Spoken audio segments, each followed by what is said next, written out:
So here's Speedtest app. So let's just tap go.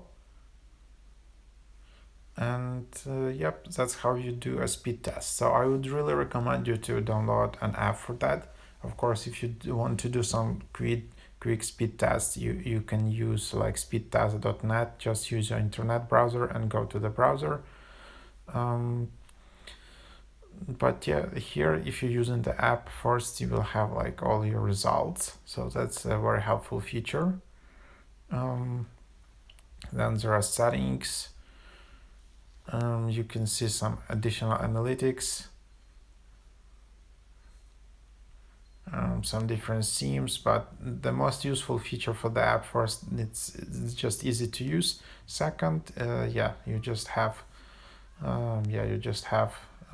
your results here. That's what's helpful for me. And then you can also reach out to support, speed test help, and then there are videos.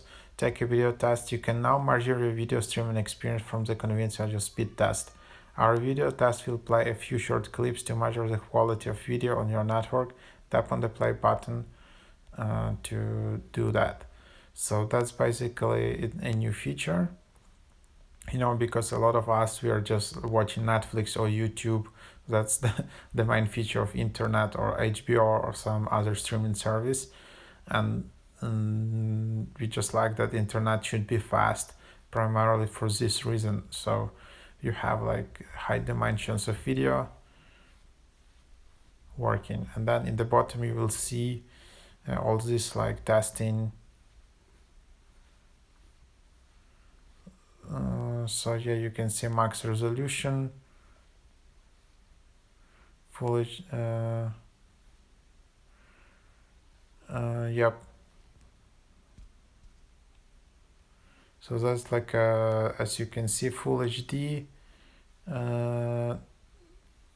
is good for video on mid-size laptop, mid-size TVs, large tablets, large phones. So that's that.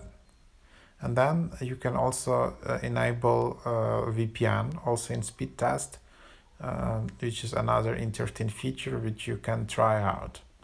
So that's the three features of Speedtest.net: speed, video, and VPN. I haven't tried VPN from them,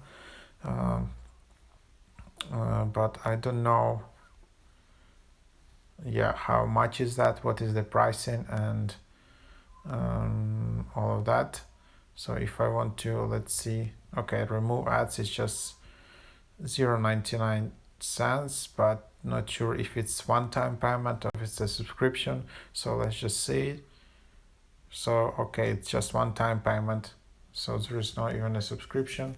And I don't know, probably there is no VPN subscription as well, so you can get some VPN service. So that's that. Hope that is helpful.